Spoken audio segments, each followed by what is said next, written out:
Well, hey, if you don't know me, I'm Cade, creator of Collaborate Worship, and today I'm joined by Chad Kirkpatrick with Ascension Worship. It's always an honor to collaborate with Chad, so let's jump right in. In this video, we're going to talk about creating a thriving team. I'm pretty sure all the leaders I talk to desire a better team culture. Many times it feels like the leader's doing all the work and the team is doing the bare minimum. I've been there, and these thoughts cause you to resent your team, which makes things even worse. You know, I had to get to a place of complete burnout before I learned how to solve this problem. Chad and I actually talked about avoiding burnout in another video. I'll include a link in the description. But I always thought that I was invincible to the burnout plague. Well, that's until I found myself stuck in a depressive state for over a week. I went from being excited about serving in church to completely indifferent about all of it. I just didn't care anymore. And after several days of feeling sorry for myself, I finally got quiet and asked God, what's going on? And I was led to make a list of everything I was doing for my church. Not knowing where this was going, I was pretty excited to impress God with all the things that I could do. My list turned out to contain about 12 things, including worship leader, tech team leader, financial director, stage design, marketing, graphic design, amongst other things. Now, feeling rather proud of myself, I asked God for the next step. I was then led to underline the things that only I could do within my church, meaning this: there was not one other member of our church that contained the same gift or ability. So I went through the list and I found that it only applied to two things: worship leader and marketing. Everything else could be taken care of by others who contained these amazing gifts. At this moment, I felt a little bit belittled and relieved all at the same time. I realized there was only one choice if I wanted to stay in the ministry for life: delegate. I mean, this is such an ugly word for those of us who like to do everything for and by ourselves, but it's essential to being a great leader. It was 10 years ago that I had this experience, and I'm still learning the best way to delegate. So Chad, do you find yourself wanting to do it all yourself? Yeah. The classic phrase is it's easier for me to do it. Mm-hmm.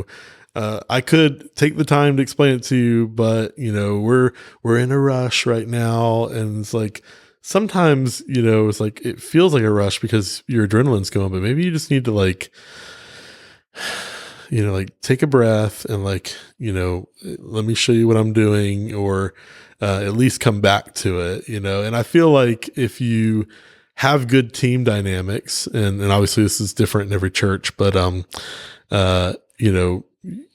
I feel like a lot of the teams that I work with, if they see there's somebody with me, they understand that maybe it's taking slightly longer for something to happen than it would be if I was by myself, but they understand, oh, well, he's training somebody right now. And they're more forgiving of that because they know it's going to benefit them in the long run, Yeah, it always comes back to the talk about investment, like investing in anything, like you have to sacrifice something now for a return later on. And it's the same way when it comes to delegation. Like you're sacrificing now because it's going to take you longer to get this task done in the moment, but you're going to earn later on that you never have to revisit that task again. Otherwise, you're still doing that task 10 years later. How much time have you wasted doing that task over and over and over again when you could have just taken 10 minutes years ago to train somebody else to do it, You don't necessarily need to be the guy who runs up on stage to fix a DI if there's someone who's right there who would love that opportunity to learn how to do it.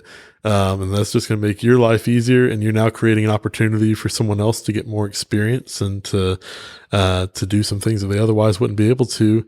Why not? Sometimes, on more of like a mixing situation, it might be one of those things where it's hard to let go because that the quality of what you're doing might drop a little bit in that instance, but in the long run, now you're going to have not only yourself be at your quality level, but someone else who's grown up to hopefully your quality or even better. But that's hard in that moment to see down the road, and to be okay with a temporary drop in quality. You have to think that in the long run, we're going to have a better quality overall. Yeah, man, that's good stuff. I'm going to press pause on this conversation real quick just to say, if you're enjoying this video, give it a like, because that really helps this video get out to everybody else who needs it. So go ahead and hit that like button for us. All right, back to it. Why is it so important for a leader to delegate to their team? Well, one, it creates less work for you, which is ultimately great. And then two, it's still going to create more opportunities for those other people to learn how to do things. Yeah, which is really how we create a thriving team in the first place, right? We need everybody operating in their gifts. And if we are the ones as the leader, like taking all the gifts and trying to operate in them ourselves, nobody else can thrive. If the leader's the only one thriving, I mean, that's not a thriving team at all. I'll tell you an interesting story of a church I'm working with right now. So one of the things that Ascension Worship does is we have, it's almost like a temp agency where myself and other guys come out and either play music or run sound or lead worship for churches on Sundays when their regular people are unavailable, or if they're like a starting out church and maybe they don't have a drummer yet, they can temporarily get someone through us until they can find their own people. But one of the big things that we tell people right away, especially with the audio side of things, is like we are a teach a man to fish ministry, not a sell a man a fish kind of ministry. And I had this interesting conversation with a worship pastor who, kept using our services all the time. And I was happy for the repeat business, but I was like, well, we really want to start training your people. And I was like, how many, there might be a diamond in the rough in your church that you are completely unaware of right now. And it's easier for you to, pay us to come and do this. But you got to think, even I, at some point in my career, was a volunteer at a church. And if that church had hired someone else instead of giving me I think I was 12 when I first started, if they had hired a guy instead of giving me a chance, I wouldn't have the knowledge that I have now. So I think you have to take risk on people sometimes and create opportunities, even though it's more difficult in that moment. It could be amazing, what kind of opportunities you're creating for your church and for that individual and for yourself in the long run if you give them a chance. Yeah, man, that's so good. One thing that I've always kept in my mind is if I'm sitting in somebody else's seat, then there's nowhere else for them to sit on the team. And so I've got to get up and get out of their seat so that they can sit down and thrive in their gift. And another thing that whenever you were talking, that I was reminded of is a powerful leadership principle that I learned at a conference this last year. And it really struck me. I don't know if I heard any of the rest of the conversation after they said this, but they said that questions go down and answers come up. As far as like leadership being at the top, like questions come from the leadership, the answers come from the team. How backwards do the rest of us have it? Where all the team is asking us questions as a leader and we're the one with all the answers. But that's not how it's supposed to work. And I can't tell you how many times, like with my team, they'll come to me and ask me a question, even the Collaborate Worship team, like, what do we do with this video? Or how do we do it? And I just turn it around and give them a question and let them answer it. And they get a little frustrated with me because they're like, we just want your answer. I'm just like, yeah, but it's a lot better teamwork if I let you come up with the answer, because then not only does it I know it requires them to do more work and they don't like that part at the time, but really what it enables them to do is contribute to what the team is accomplishing, right? Well, and also how many times is it, if we're being honest here, how many times is it a stupid question? I know we say there are no stupid questions, but a question's only stupid if you don't take the time to figure out why it's stupid, if that makes sense. So I can't tell you how many times, this is a really interesting segue. I didn't expect this to go down, but someone will ask a silly question. And it's like, I could just answer them. Or usually what I'll do instead is, without trying to sound condescending, because you have to be careful about this, but I'll ask them silly questions that lead them to realize the answer themselves and why their question was kind of silly in the first place. And I'm trying to think of a good example of this, but yeah, you learn more when you learn it yourself than if someone just tells you. Now, obviously, there's going to be certain times where, you as a leader, you have to make those decisions, or maybe, it's not as simple as a quick Google search. But I find that inquisitive people who can take the time to learn something themselves, are going to understand it more deeply. And then when they come to you with a really important question, you can focus on those questions more than, how do I turn this thing on? It's like, well, did you look for the power button? It's right there. Yeah, man, I totally agree with you. And that's the value in requiring your team to try to answer their own questions, is that they're going to learn something that's actually going to stick. Whereas if you just answered it real quick, as a leader, it's not going to stick with them. They're just going to have to ask you again. And it's funny that you mentioned the Google thing, because I've had team members that'll ask me a question. I'm like, well, did you Google that? No. Well, why don't you go Google that? And just leave it at that. My favorite, this is kind of passive aggressive, so you have to be careful with this.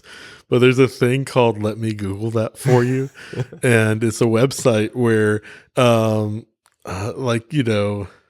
don't know, how do I save a scene on the X32? People ask a silly question like that, which is, it's not that silly of a question, but it's literally a Google search away. And so you send them a link, and when they click on this link, and it opens up a Google search window, and a little mouse comes up and clicks on the search window, and then you see it type in, how do I save a scene on an X32? And then it takes you to the Google search results. And it's so funny. Some people get really offended by it. But so I have to be careful when I use it, but I think it's hilarious. Let me Google that for you.com. What it all comes down to, though, is valuing the time of others. Like, why do you take time to find the answer yourself? Because you're taking from somebody else's time if you go ask them a question that you can find the answer to yourself. That's what it all comes down to, right? How much do you value the time of your leader or your other team member or whoever? I just kind of see myself as whenever, say, one of my clients, and I could ask them a question, hey, what's the password for this or whatever, but I could easily go look it up somewhere because they've given me access to this document, right? And so I should be saving their time by doing it myself. And we should all keep that in mind. Our calling as Christians is to value other people and to serve other people. And this is just one way that you can serve people well. Putting together the right training for your team can be a time-consuming challenge, and I want to make it easier for you. That's why I created Church Sound Made Simple. This stress-free online training will help you create a team where everyone's confident in their mixing skills and the results are consistent each week. Get access today by visiting churchsoundmadesimple.com. We talked about in the other video, we're talking about boundaries, and in a way that's a boundary. It's like, well, I know my leader's busy. Is it going to hurt, their efficiency, or are they already in a bad mood, or, how busy are they? I think it's important to know when not to ask a question. I was helping out with this festival thing the other day, and we were doing loadout stuff, and I wanted to be available. It was my first time with this team helping. But sometimes it's important to know how to place yourself so that you're not in the way, but you're showing that you're interested and you are available as soon as they do need someone to, hey, lift up that crate. You're ready, but you're not in the way while other people are trying to lift the crate, and you're not creating more work and more confusion for them. And I think that's important to know when is the appropriate time to ask a question, especially when things are really busy on a Sunday morning. I'm not saying don't ask a question, but just maybe wait until things aren't crazy to ask it. Yeah, so we've talked a lot about, team members figuring things out for themselves. And it may sound like that we expect leaders to do nothing for their team members, but I don't know. But that's not what we're saying at all. So what are some things that we can do as a leader, ahead of time or intentionally, to equip our team members to thrive in their gifts? This is kind of specific, but, I know a lot of both of our channels talk about mixing. I think preparation is so important. And one thing that's really, really great with the technology that's available to us today, is that we can do things like, virtual sound checks. where we can come in at a time that's not a Sunday morning where, it's crazy, and maybe throwing someone in the deep end at that time is not the best thing for them or for you or for the church.